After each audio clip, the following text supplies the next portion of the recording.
Hi, everyone. Welcome to another episode of Girl, Come Sit With Me. I am your host, Dom. As you all know, I'm a psychology professor, and this podcast is about us understanding the power of our vulnerability. So, this is our kind reminder that we are not alone.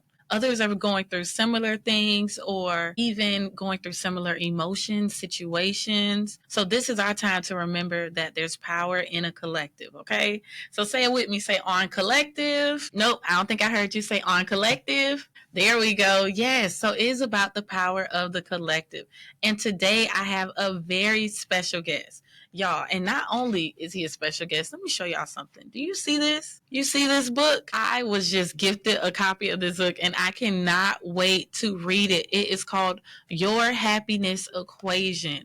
And when I tell you all, at first glance, you're like, okay, I want to be happy. Am I happy? How do I get to happy? And it just, I tell you, when I met him, it just went straight into a deep discussion and it was incredible. So thank you so much for joining us. Cool. Hey, Dom, how are you? I am doing good. I am happy that we finally get to have this meeting. And thank you so much. It's a signed copy of the book, not just a copy of the book. Anybody can get a copy of the book. You have a signed copy. Listen, when I tell y'all, your girl is special, okay? Special. Thank you so much. And today I really wanted us to get into it because what exactly is your happiness equation? Like, what was the premise of it? A lot of levels to it. Your happiness equation, essentially, I created an equation to measure a person's happiness. That is insane. I love that. Yeah. It's pretty, kind of out there, but not outside. I mean, I kind of am creative in certain ways and approach things in a different way. So this actually came from a conversation I was having with my kids. Oh, wow. Yeah, it was COVID time. They're separated from their friends, extended family, and so on. Not in school. It's all these breaks going on, not knowing when they'll be able to really go back outside. Yeah, tough times. Yeah. So I saw, first of all, that their happiness, their affect was kind of off. And I wanted to talk to them about it, but I didn't want to give them a lecture because, You don't want them to turn it off. Exactly. Mm-hmm. So I was like, hey guys, let's see if we can come up with an equation for happiness. Just kind of out of nowhere, out of the blue. Girl, come sit with me. Let's talk about love and identity. We've been breaking chains, healing from pain, laughing through storms and dancing. And they're like, okay, yeah, let's see. I mean, it was COVID time. There was nothing better to do. So they start throwing out ideas. I'm quarterbacking the conversation. I'm kind of staring it a bit. And when the conversation's over, I look down at what I have and I'm like, wow, there's something here. Now, it was a very, very rudimentary, it was the very first version of your happiness equation. Yeah. So there's a lot of polishing to do, but I could tell immediately that there was power there. Yeah. And your children gave you that. Yeah, we did it together, and they definitely played a role. Well, they were definitely the inspiration for it, 100%. Yeah, I love that. So I'm a member of a networking group, and at the time, I was the educational coordinator. So every week, I had to bring an educational topic to give to the members to help them in life, business, anything that would just uplift them and give them information that'd be useful. So I decided to work on the equation some more over that week time, and still not really having any expectation of where it would go, thinking that okay, I'm going to have this conversation with my colleagues and it'll come and go. I'll never talk or think about it again. That's what I thought. So I do the presentation, 4 minutes, just kind of going through the methodology and how it works and why the variables are there and that kind of thing. Okay. Still rudimentary, still not the polished version that's in the book, but a little more polished than the initial one. And I was blown away by the response. There's about 40 people in my chapter, and almost all of them called me, texted me, emailed me, came up to me and said how impactful it was, how it made them think. They started sharing things with me that I didn't know. And after getting that response, I'm like, okay, I actually have something here. Yeah. And maybe I need to do something with it. And there's a need for it. That's the real thing. There's a need for it. It's so easy for us to look around and see the culture of people comparing themselves. And not even on a negative way. It's just we see a lot of highlight reels on social media, or even when we go out and about, people usually present themselves to be as happy as possible, as grateful as possible, and all these wonderful things. And they're like, wow, How come I'm not a bubble of energy all the time? Yeah, actually, I just listened to an audiobook because my oldest son's going to FSU now. Okay. Doing that drive a couple times a year, looking like, so I'm trying to fill it with listening to audiobooks and whatnot. So I just read this book called Let Them Theory. It's everywhere because I'm in bookstores now and I'm trying to get my book out, but I see that book everywhere I go. So I'm like, let's see what the hype is. Yeah, what is it? What's going on with it? So I listened to the audiobook, and it is a good book, and I enjoyed it, and I'm out of it. One of the things she talks about in there, she talks about comparison it can either be torture or it can be teacher. It could be motivation, depending on how you look at it. It could be motivation, depending on how you look at it. I know social media gets a really bad rap, and a lot of it is deserved in terms of people only putting out their highlight reels, the best. They have the perfect family, the perfect physique. Everything is perfect. And we all know that's not how it is. Yeah. So there's that negative aspect of it, but kind of the positive aspect, if you're aware and intentional about how you consume it. I don't think you can consume it blindly because I think our tendency is just to go negative. Mm-hmm. But if you can consume it with intentionality, then some of that stuff can show you what's possible. Yes, I agree with it. So that's kind of like prior to hearing that, I was 100% in the camp. Social media is, has a lot of these negative components. I'm on social media. I'm promoting my book. Socially, I'm on social media as well too. Mm-hmm. But that kind of like made me second guess some of the things that I was thinking. Maybe there are more positives around it, but I do think intentionality is important. It really is. Even when we check out the intention of why certain people post certain things. So my best friend, he and I've been best friends since 5th grade. And he is, successful in his own right, but he's a very private person. And when I tell you, he posts, his page is private, but he posts a lot, like the fancy cars and the big houses and all the knickknacks and the designer things, stuff like that.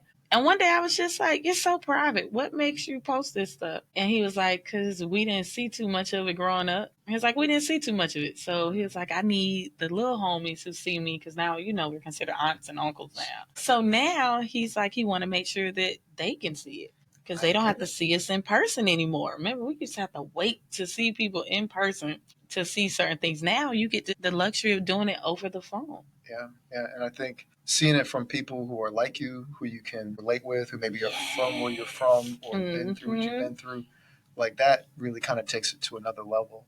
Again, I think intentionality is really important. So I like what you said about your friend. Like he's got a method to why he's doing it. He's not doing it just to show off of, here's what I am, here's what I got. I mean, if you want to do that, cool beans, but more power to you. Yeah. But he's doing it with intentionality. So that's cool. I really like that. And then on the receiving end, which is a lot to ask for children, but as adults, we are susceptible to the same ills of social media. We are. Definitely are. We can be more intentional, and we can help encourage our children to be more intentional if they are exposed to it, which most kids are. And even opening the conversation with them, no matter how young they are, like, hey, okay, you see that. I remember my oldest was about 4 at the time, and we would go in the store, and every time we went in the store, typical kid stuff, I want this, I want that, I want this. Hey, son, this is a marketing scheme. They have these things in the middle of the aisle as you walk by instead of having them placed with the other cluster of material things you can get.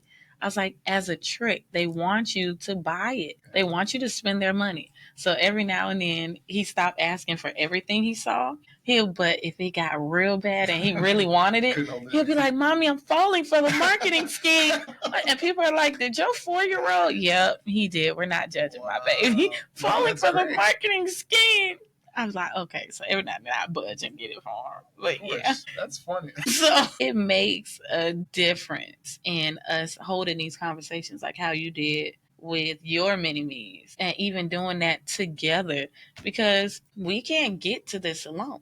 No, it's a complete team effort. It's a team effort. Yeah, community, even this. Like, you can write a book, but if nobody knows about it, like, kind of what's the point, so this is true. Part of the whole process. That's true. It definitely takes a village to raise a child. And I have business separate from this book. My business is like another child of mine. The book is like another child of mine. And just like you need a village to raise children, you need a village to grow a business, you need a village to have some of these projects.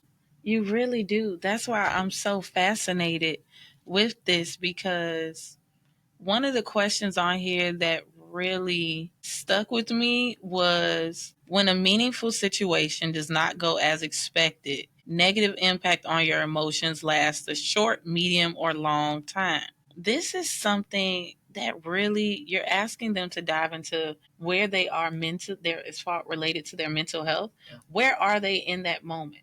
How long or how easy or difficult is it for them to hold on to things and harbor these things? Yeah, that all right, so a couple disclosures. Okay, talk to I me. wrote the book.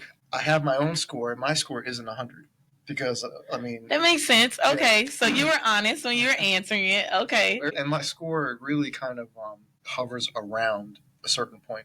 I'm about an 84. It is just a number, so no one who reads the book, or you can get your score for free online. I'll let you guys know where, towards the end, but it's just a number. But the thing that I kind of struggle with is that one, because I know people. My brother is this person. 3 brothers, but Okay. my one of my brothers, Paul, he legitimately, something happens that's not ideal. It almost like it doesn't even enter his soul at all. He's like over it before he even knows about it. I'm one of those people. Are you? I'm one of those people. God bless you. Yeah, I'm one of those people. I'm working on it. See, I'm working on it. I'm not there yet. I've been making progress, strides, though. Okay, and very good. This book is actually, I'm kind of preaching to myself because I'm more aware of it now. Yeah. Where before it would just be like I would hold on to things and I would just like, well, that's the way God made me, or I need to process stuff. And then I started challenging myself, like, you need to process stuff. Like, what do you need to process? Now, some things, unfortunately, even though I'm working on myself, I still feel like I need to process. But I've been challenging myself when I think that. It's like, what do you need to process? Just let it go. Let it go. I could let this one go. So I found more of that I could do that with. Love that. No, that's real, because you mentioned something earlier where you said self-awareness. That is the first step in everything, whether it's AA meetings, when you first start going to counseling and therapy. That's the main thing that they say, hey, we have to be self-aware. I notice another component, I'm very self-aware, but another component that helps me release things, or at least make it where things aren't staying into my system for too long and I'm not harboring it and holding it for dear life, is understanding not to stress what I don't have control over. Doesn't mean certain situations doesn't make me sad or anger me or anything like that. It's just that I'm like, okay, I don't have control over this. All right. And I release it. Or if I'm angry in that moment, I just release the anger then. If something bothers me, then hey, that made me uncomfortable. Can we try not to do that again? Okay, thank you. All right.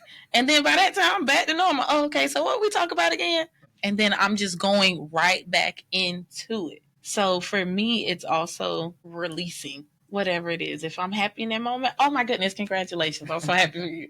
And I mean it when I'm saying it. Sure. Versus, oh, y'all, okay, I'm struggling. I'm a little sad right now. Let me get a couple breathers in. Okay. All right. Okay. I'm getting there. All right. I'm good. But it definitely, that releasing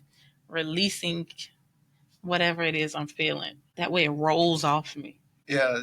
Some people do certain things just naturally. Yeah. I'm natural with it. That's good. I'm naturally a happy person.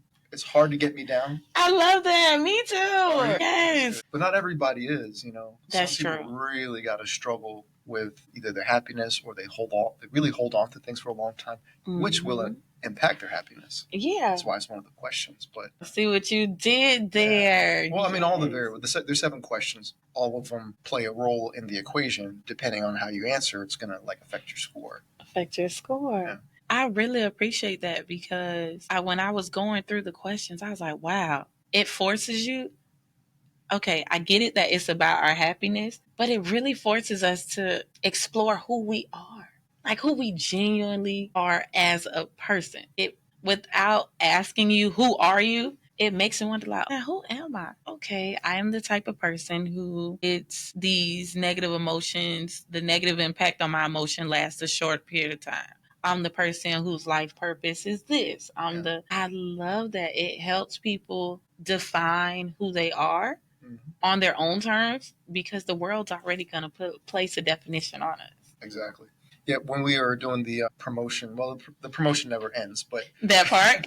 I took a week out of my life and I did a cross country book tour with my brother David, who you met. Yes, shout out to David. Hi, brother David. So we did a week and we did a multi-city tour. And one of the things we did many different types of promotional things. One of the things we did is we did street interviews with people. I love those on TikTok and Instagram. Yeah, well, not on TikTok, but on some of them you can see on Instagram. And I haven't posted a lot of them also. But we asked them the 7 questions of your happiness equation and gave them their score on camera. And then we talked about it. That is insane. Yeah.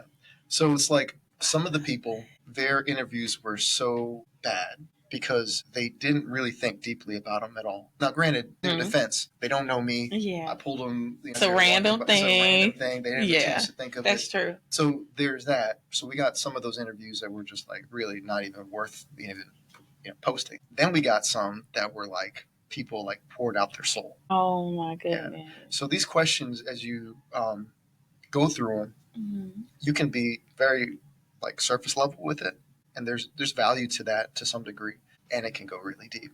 That's the part that I appreciate, though. Yeah. Because think about the conversations, those random conversations we have in passing. Hey, matter of fact, when you came in today, I said, "Hey, how you doing? How are you?" And our natural reaction is typically what? Okay, everything's good. How are Everything's good. Okay, how are you? But every now and then you may get that person that's like, wow, I really needed this question. And they may say, oh, yeah, I'm good. And then they may think about it and be like, actually, I'm sorry. I'm not being honest. I'm struggling today. This is what's going on. So I love that. Yeah, actually, it's funny you bring that up because as word gets out, I'm kind of like the happiness guy, especially like in my own life, which is it's interesting, but I'm refusing to take that on as like I'm not able to like experience my other emotions because of this project I'm working on. Exactly. So I go to a person's business as a friend, and we do business together, whatnot, and I was having some things that I was like are not ideal, and going through it in a healthy way. It's just stuff happens and you can't get over it. I'm a human just like everybody else, So they're like, hey, how's the book going, Mr. Happiness? Like, how are you doing? And I'm like, actually, I'm dealing with a couple things right now. I'm not the happiest. Like, they didn't know how to deal with it. But I'm gonna be myself. I'm gonna keep it real. There'll probably be times where I'm like, I'll, for the sake of the situation, not do that. But like, if I feel like that is a time to like be more honest. Not that I'm gonna go into it, but like, I'm dealing with some stuff right now. I'm sure it'll be fine, but in the moment, like, I got some things on my mind.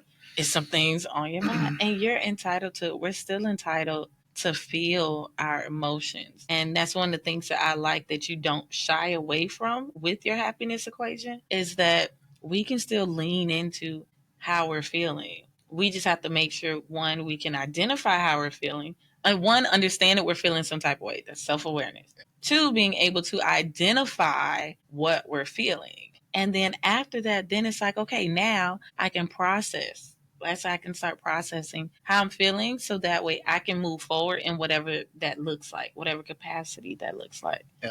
Yeah. I think and agree with all of that. I don't know if you would agree, disagree, but I do feel that it's important to get to a place of happiness, get back to a place of happiness. That's one of the things I talk about in my book. It's like life can be brutal. It can.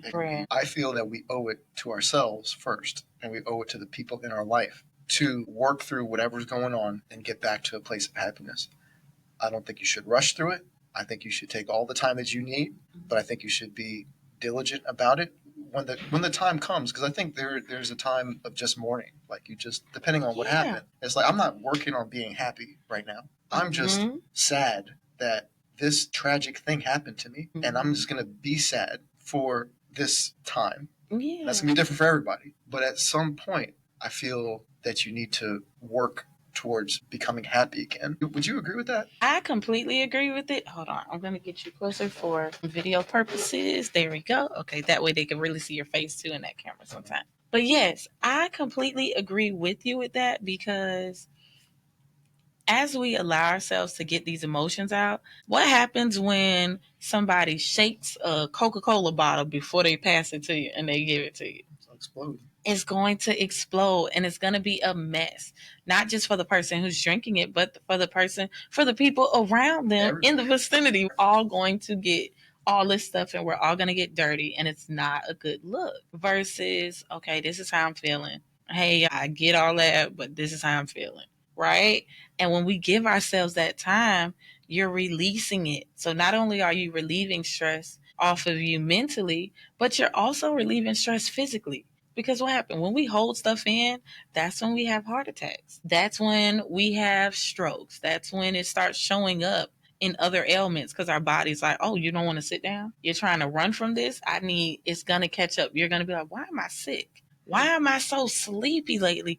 I just been so tired. The reason you're so tired is because there's something that you're running from. Your body's Your trying body's to talk to you. Yes, and you it's gotta trying to listen tell your you. You gotta listen to your body.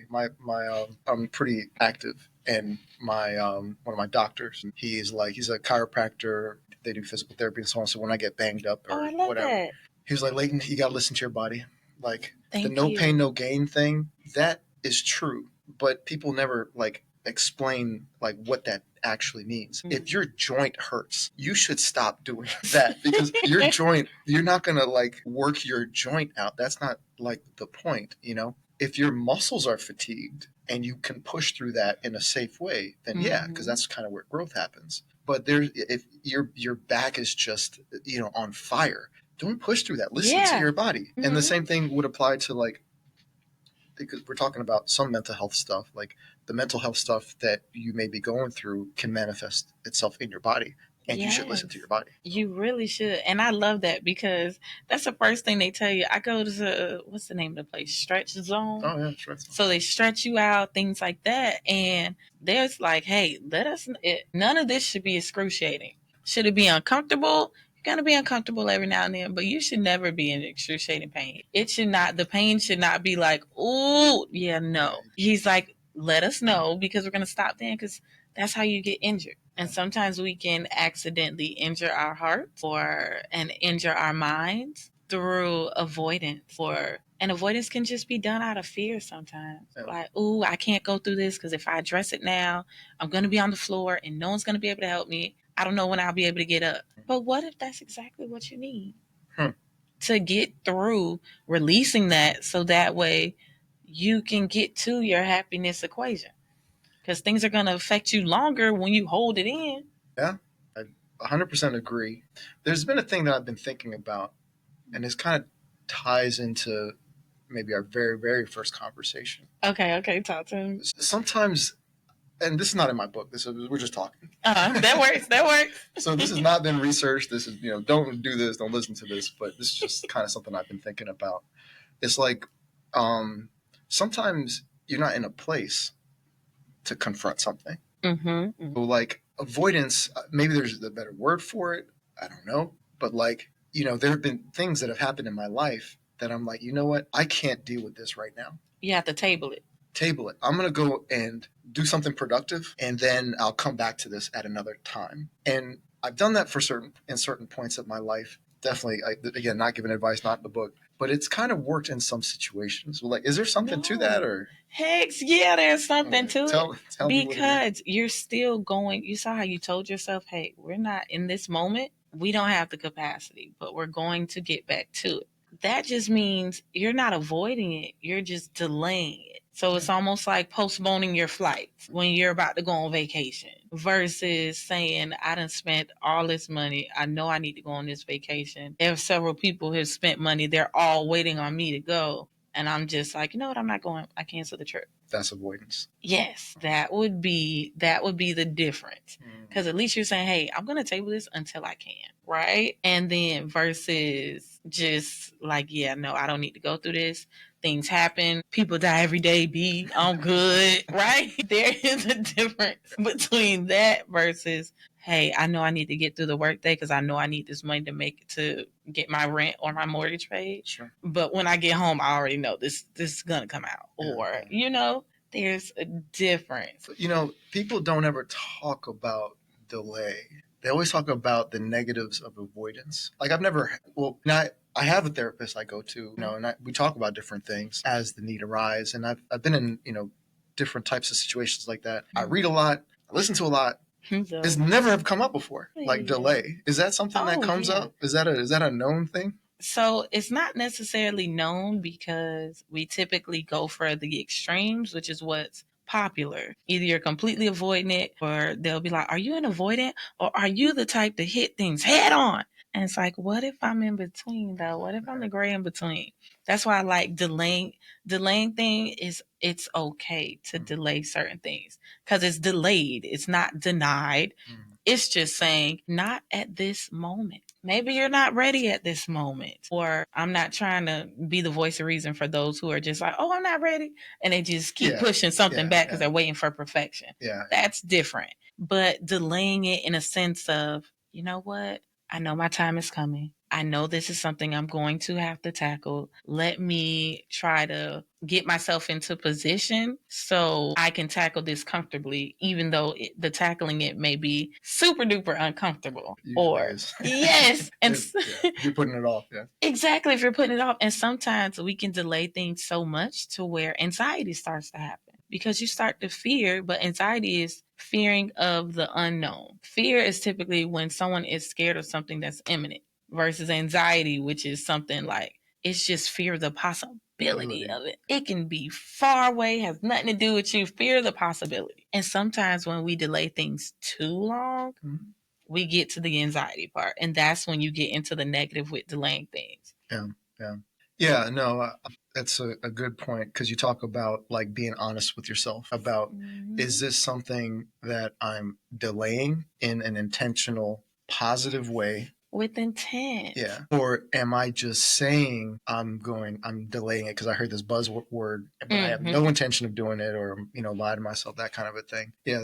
And I don't talk about that at all, but I talk about people who will say that they have this barrier to their happiness. And it's just like, there's nothing I can do to be happier. It's just, I'm one of those, like, I understand all the stuff you wrote and that's great, but I'm just one of those people, I can't be happy. Okay. Are there people like that? Possibly, because there's a spectrum of almost everything these days, or have always been. That part. Yeah. But are you throwing yourself in that category just so you don't have to do the work? So I am familiar with that concept of making sure that you're not like putting yourself in the category to avoid something. And that's in the way that I'm processing this whole delay thing. And I'm not the type of person who like avoids stuff. I usually go head on. But there's sometimes it's like, I got a lot going on right now. I can't go head on this right now in the middle of everything. Agreed. I'm going to get back to it. Agreed. Just not right now. Just not in this moment. And that's okay too. That's okay. I love, in church, they always say delay, not denied. And I'm a firm believer of it. I know I'm just like you when it comes to the tackling things head on, which is probably why I'm so excited to just indulge in your book because it's so important for us to get to a place where, granted, you do have, like you said earlier, people who are stuck in their ways. They're like, hey, I've been on this earth this many decades and nothing's going to help me. Or you may have people who are more on the pessimistic side where they're just like, yeah, you know what? I've done so much stuff. This is probably karma. Or they may feel like they don't deserve happiness. And sometimes in order to, at least in my mind, the way I'm seeing it, in order for someone to fully take complete advantage of your happiness equation, they have to get to a point where they understand their self-worth. Because in order for me to feel as though I deserve something, I have to feel like I'm worthy of deserving it. I touch on that a little bit. For real? Yeah, in the book.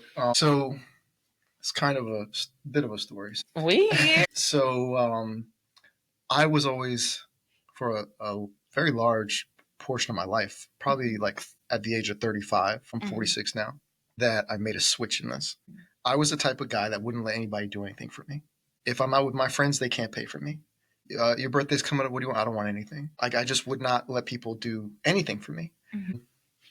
I would tell myself the reason why I'm doing that is because I'm trying to, like, there's no reason for them to spend their money on me. I don't want to inconvenience people, so on and so forth. So the church that I was going to at the time, it was kind of like they didn't speak specifically on that, but they talked about robbing people of the opportunity to bless you. Like if somebody wants to do something nice for you, and it's somebody that you love, and they have good intentions, and everything around the scenario is 100% good. For you to tell that person no is robbing them of an opportunity, of a blessing. And when I heard that, I was like, man, I've been doing this wrong. I've been doing this wrong for a really, really, really long time. And then, so after hearing that, I started to open up a bit.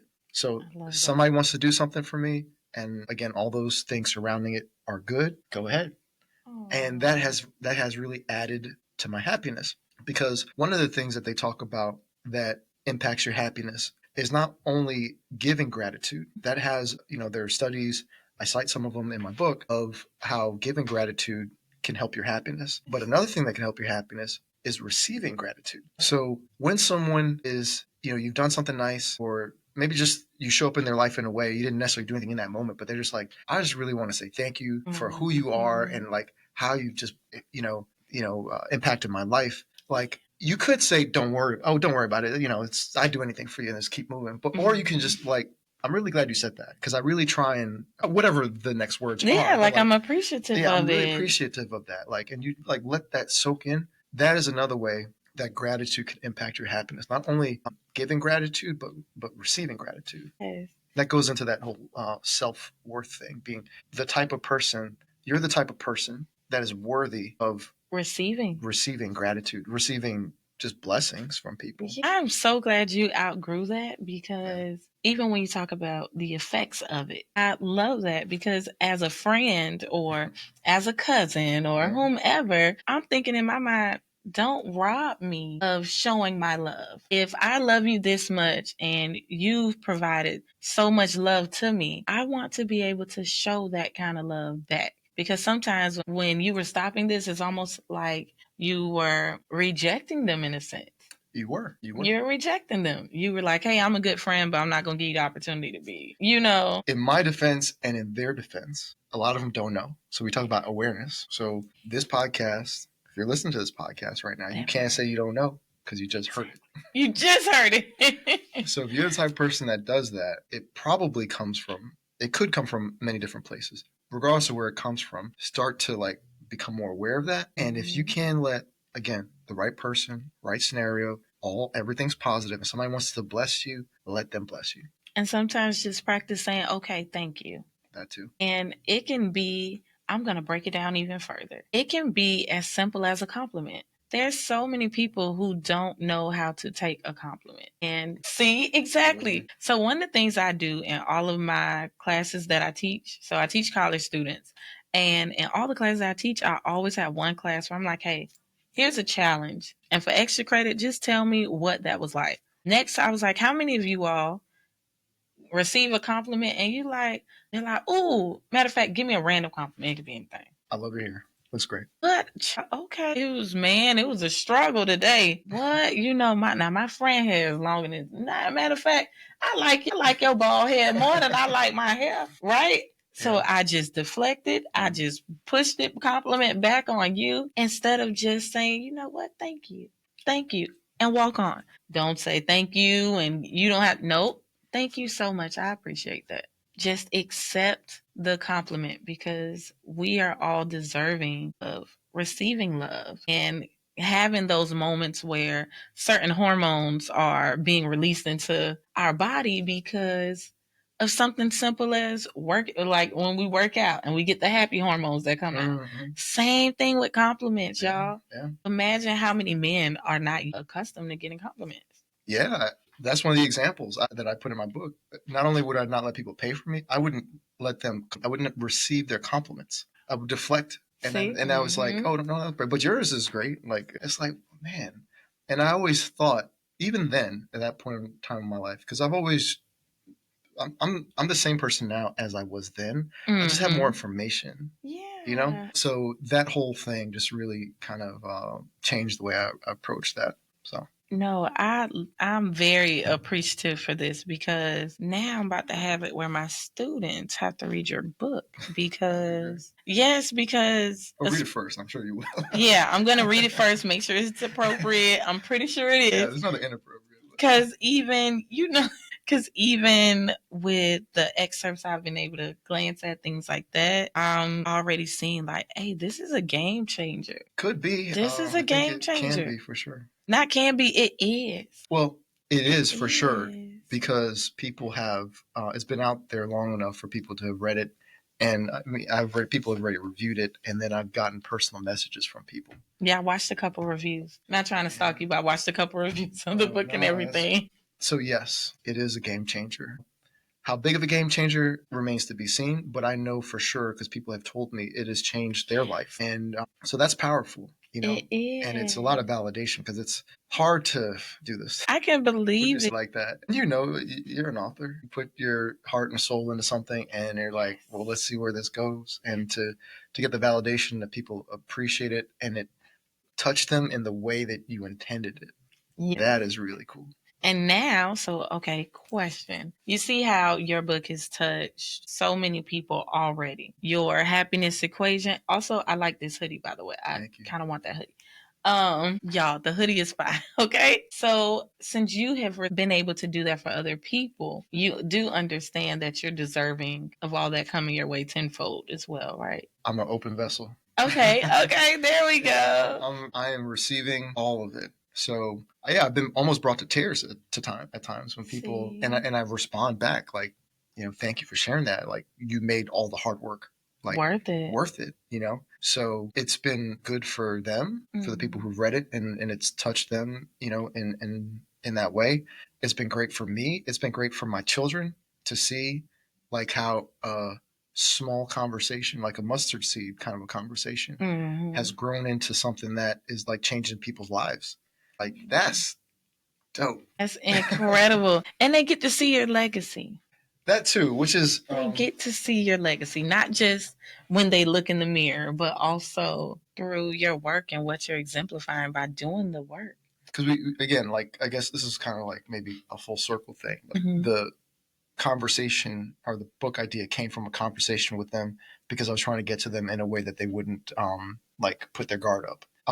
There's so many things that I want to tell them that they're going to probably not want to hear it. Maybe they're not at a point in their life where they're even getting into that stuff, but they have something that has my best stuff.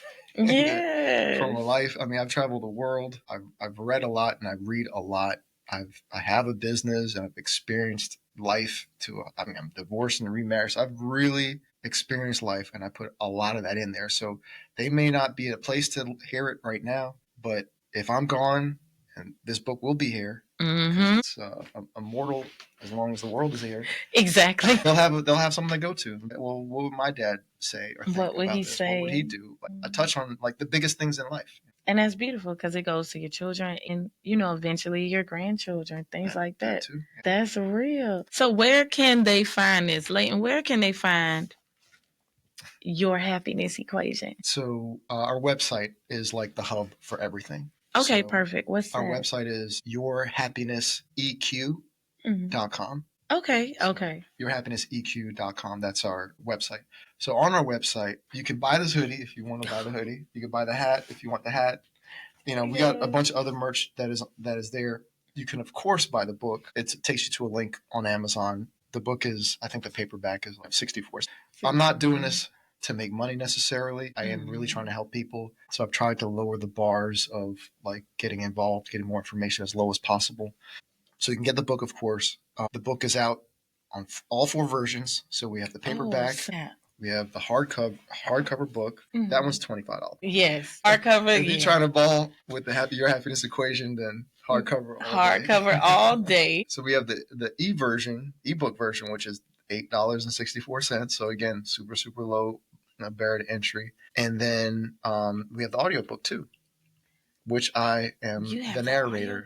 I was going to say, please tell me you're the narrator. I am the narrator. Very good. So all 4 versions are available. Because people have been telling me as I've been going through this project, oh, you got that's great, but I don't really do paperback. Let me know when you have the audiobook. So now I got all the bases covered. So if you're interested in this at all, you have no excuse. No excuse. All out there right now. So you can do that on the website too. Very good. You can also, all our links to social media are there.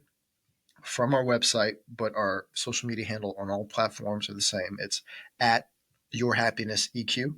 EQ. Yeah, so there's that. And then also, you can get your score, like I mentioned earlier, for free. So the marketing people have gotten really upset at me if you're doing this, but I'm doing it, and I'm not changing. I'm not changing it.